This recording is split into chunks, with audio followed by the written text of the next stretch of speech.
Webnative, end of January 2013. Well, that went fast. I'm Caroline at PCM Creative. And I'm Phil Campbell at Phil Campbell. And today we're talking about when Instagram goes bad and when Vine goes bad. Yeah, well, I really need to bring this up. Social media, anti-social media is what we were talking, wasn't it? Yeah, I expected the rise of anti-social media to start at some point this year. And by anti-social media, I mean somebody or an agency or a group of people that are putting out social media which is negative, a bit like good to press, really, but digital good to press. And it's, I mean, especially the subway zombies. Yeah, I've got to tell you about that. I've got to tell you about that whole story. So, I'd been down to Swad to have coffee at the nearest place, and I had a subway there a couple of weeks before, and on my Instagram followers popped up swaddlingcoat_subway, and I thought, okay, cool, they're really using social media, and they took loads of photos, and they've got loads of little photos of the food and people enjoying the food, and do you want one of these? And it's like they're getting it, they get it. And then one day I had a look at the feed, and there's just this, the writing instead of subway is zombie, and it's like, we even cater for the undead or something. And so my first thing was, oh my god, like, because it's not an official Subway Twitter account, like, has some employee just gone, no, we should be on Instagram, and did all this stuff, and then on a Sunday afternoon or a Saturday night gone, let's put a zombie up there.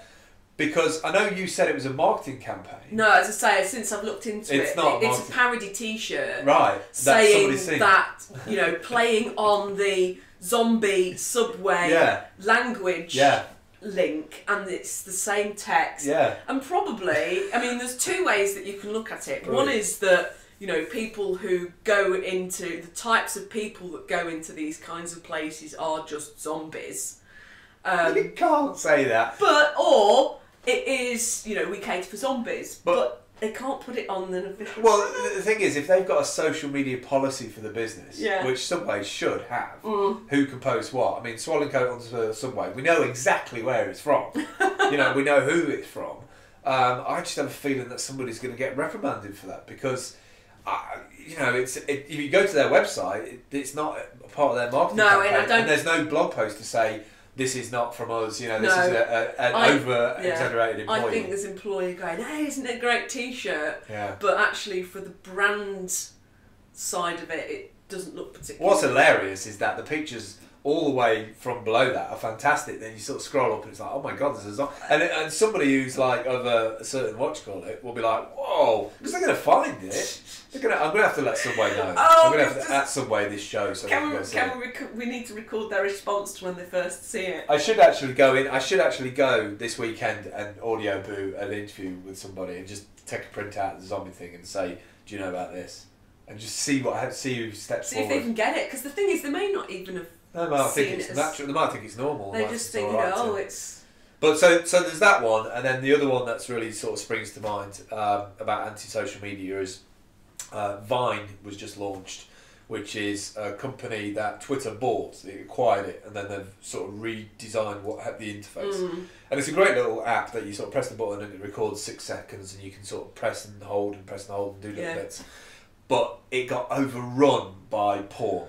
Which you kind of expect it. You can. I mean, it is a very instant, cyclical, quite savage medium with the holding, and so you can kind of. Thing is, as soon as you go on about the porn, you don't even have to have seen it to know what people are doing.